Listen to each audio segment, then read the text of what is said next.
The storm outside the Atlanta Historical Preservation Center had faded into a distant rumble when archivist Rebecca Alden found the picture. She had sifted through hundreds of glass plate negatives that afternoon: weddings, funerals, studio portraits, the ordinary remains of distant lives. But the moment this particular image slid into view, she froze. The silvered surface carried more than age. It radiated wrongness. Two figures stood side by side in the ornate studio setting of early 1900s Atlanta. The woman wore a wedding gown, lace at the sleeve, beading across the bodice. Yet her expression was not simply somber. It was haunted, hollowed by something deeper than fear. Beside her stood a white man, his posture rigid with pride, his hand clamped possessively around hers. The studio imprint at the bottom read, Morrison and Wright Portrait Studio, Atlanta, Georgia, August 1903. Rebecca stared at it, her pulse tightening. She had spent her entire academic life studying Jim Crow history.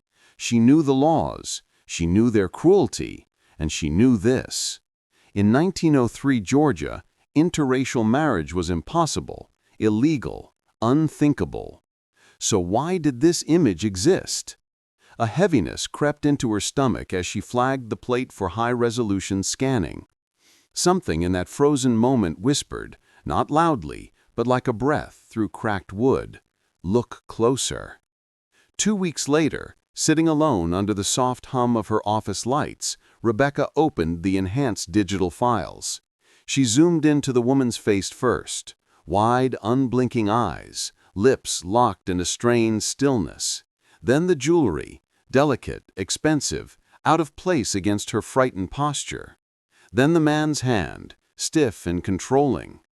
Finally, she moved to their intertwined fingers. And then she saw it.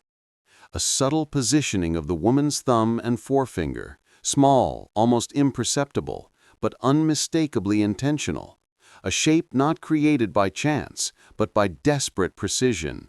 A silent distress signal. Her breath hitched. She zoomed in further. The gesture became sharper, clearer, horrifyingly deliberate. It was a cry for help, hidden inside a photograph that had sat unseen for more than a century. Rebecca's hands trembled. The truth settled over her like falling ash. This was no wedding portrait. This was evidence. She didn't wait. She immediately called Dr. Marcus Williams, a leading historian of African American experiences during the Jim Crow era. When he arrived that evening, she handed him the photograph without a single word. Marcus studied it silently. Minute after minute passed until his expression hardened into something grave. "This is an impossibility," he murmured. "Georgia's anti-miscegenation laws in 1903 would have made this a criminal act, but—" He paused. Rebecca swallowed. "Unless what?" "Unless," he said slowly, "this was not a marriage at all. Unless this image records something done under force, under imprisonment, or something even worse." His voice lowered. "Look at her face, Rebecca. That is terror, not sorrow. And him? He isn't standing with her. He's standing over her." They spent the next hours dissecting every detail. The handwritten note on the back, barely visible beneath decades of fading ink, chilled them both. Mr. Charles Whitfield and servant. Not wife, not bride, servant. The word clung to the air like poison. Marcus exhaled softly. He didn't even attempt to hide it. To Rebecca, "Try to steady yourself." "But why the gown? Why stage it as a wedding?" Marcus pulled up historical documents on his laptop. Some white men of status staged mock marriages with black women they held in their control. It was a way to indulge twisted fantasies without legal consequences. They had total power, and their victims had none. The thought made Rebecca's stomach twist painfully. That night, sleep abandoned her. Each time she closed her eyes, she saw the woman's fingers, the signal, tiny yet defiant, the only voice she'd been able to use, a fragment of hope carefully placed into the heart of her captivity. Who was she? What happened to her? And had anyone in her own lifetime ever understood the message she placed so bravely in that frame? The next morning, Rebecca and Marcus began a formal investigation at the Georgia State Archives. Their first lead, the man's name, Charles Whitfield. When they told the archivist, Mrs. Dorothy Hayes, she stiffened. The name seemed to reach back through her decades of experience like a shadow. "That is not a name spoken lightly," she said. "The Whitfields had influence, and not the kind good people admire." She returned with 3 boxes of family records, census ledgers, and property files.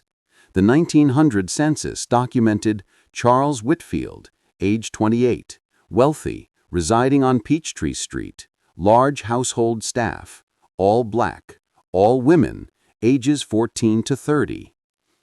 Rebecca's eyes froze on one name, Louisa, age 16, domestic servant, literate. A subtle tremor moved through her chest. Meanwhile, Marcus unearthed property deeds showing Whitfield's ownership of cotton mills and factories, businesses dependent on underpaid black labor and shielded by political connections. Whitfield was praised publicly as a modern businessman, a leader. But in the shifting mosaic of records they gathered, another image slowly emerged. A predator hiding in plain sight, protected by a system designed to ignore the suffering of people like Louisa. Their next challenge: was she the woman in the photograph? Listed only as servant, her identity lay buried, yet the sadness in her eyes, the trembling signal in her hand, seemed to whisper her name. Mrs. Hayes offered them a direction. "Search the city's missing person files," she said softly. Families tried to report daughters taken from them, even though the authorities rarely listened. 2 days later, Marcus found it. A September 1903 police report, filed by Henry and Martha Johnson, seeking their missing daughter, Louisa Johnson, age 19, employed in the Whitfield household, missing for 1 month. Whitfield had insisted she was working hard, healthy, and unavailable for visits. Police closed the case immediately. Rebecca sat back slowly. The woman in the photograph had a name now, a family, a life before the terror. Louisa. And Rebecca whispered it aloud, as though speaking to the girl frozen in the picture. "We see you now." The night after the plantation owner delivered his blind daughter into the hands of the enslaved man he called the Healer, Cypress Grove carried a silence so heavy it seemed to bend the branches of the live oaks. The house lanterns, usually warm and restless with movement, burned still. Even the cicadas, creatures indifferent to human sins, cut their chorus early, as if warned by something older than fear. In the overseer's cabin, a single candle glowed. Its flame trembled as though a draft kept teasing it, though the windows were shut tight. A man named Rowan Briggs sat hunched over a table scarred by years of use. His large hands used more often for violence than writing, gripped a quill with a discomfort that bordered on shame. Spread before him was a leather-bound ledger, the plantation's main ledger. Every living thing at Cypress Grove was accounted for in that book. But tonight, Rowan was not writing numbers. He was writing names. 13 so far. Names of men still alive, but soon, he suspected, not for long. He dipped the quill again. Ink pooled thick and black, like blood that refused to dry. Isaac, Thomas, Baal, Haran, Moses, Jude, Laron, Peter, Simeon, Wright, Calbert, Finn, Jonas. Rowan didn't know why the master wanted their names listed separately. He had never been told. It wasn't his place to ask.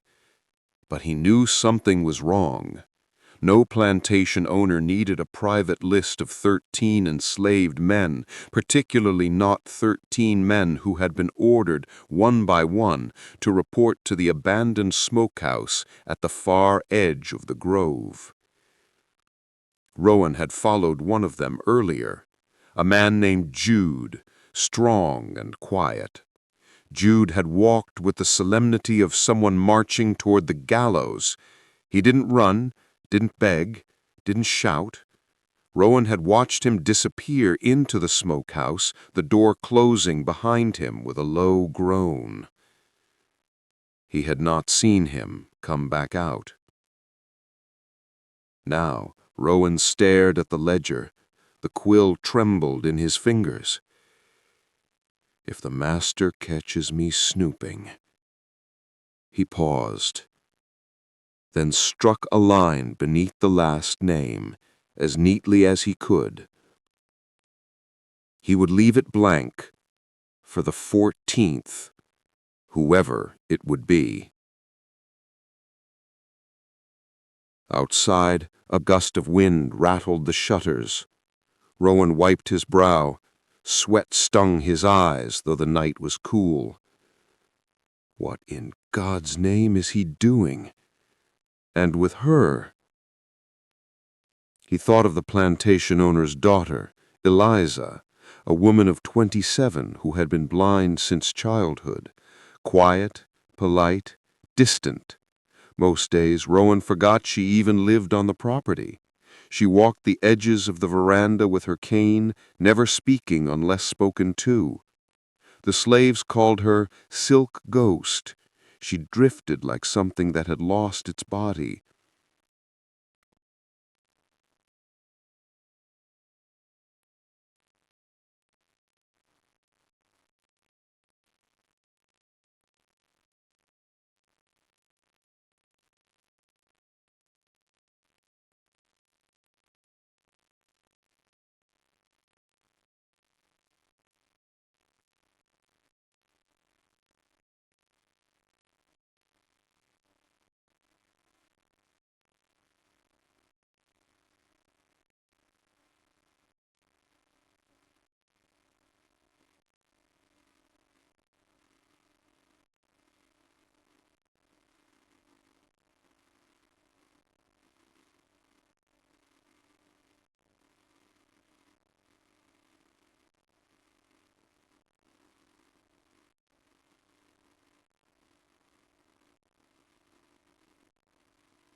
The dawn bled weakly through the towering oaks, staining the mist in bruised shades of gray.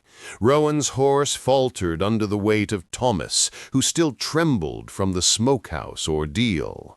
Behind him, Cypress Grove lay shrouded in a natural silence, a silence that seemed to gnaw at the edges of the world.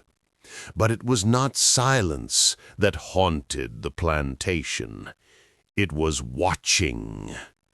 Eliza had vanished into the morning fog, her presence lingering like the faint metallic taste of blood. The wind carried whispers, small, fractured syllables that Rowan couldn't decipher, but his gut knew the meaning. The ritual was progressing. Rowan urged the horse faster. Thomas groaned softly, weak and shaking, murmuring incoherently. He had no strength to speak of the horrors he had witnessed, nor the knowledge of what Eliza had done to the others. Rowan's mind raced. 12 men still remained in the smokehouse, the ledger, the 13 vessels, each name carved into the book of suffering. He hadn't been able to take it with him. The master's obsession had kept it chained within the plantation's walls, but he carried the weight of its truth in his soul. And the truth was this: the ritual had begun. Inside Cypress Grove, Eliza's footsteps were quiet on the cold wooden floor, a phantom gliding through the halls of her ancestral prison. She paused before the smokehouse, her eyes reflecting a light that did not belong to the world. Gray clouds twisted unnaturally outside, as though the sky itself recoiled from her awakening. Inside, the remaining 12 men waited. Their hands were bound, some had been beaten, others starved into pliancy. Their eyes darted nervously, catching glimpses of her as she moved, and they recoiled at the unnatural aura surrounding her. Eliza spoke, her voice calm, but carrying an authority older than the plantation, older than the land itself. You are my vessels now. Your suffering, your fear, it will give me sight.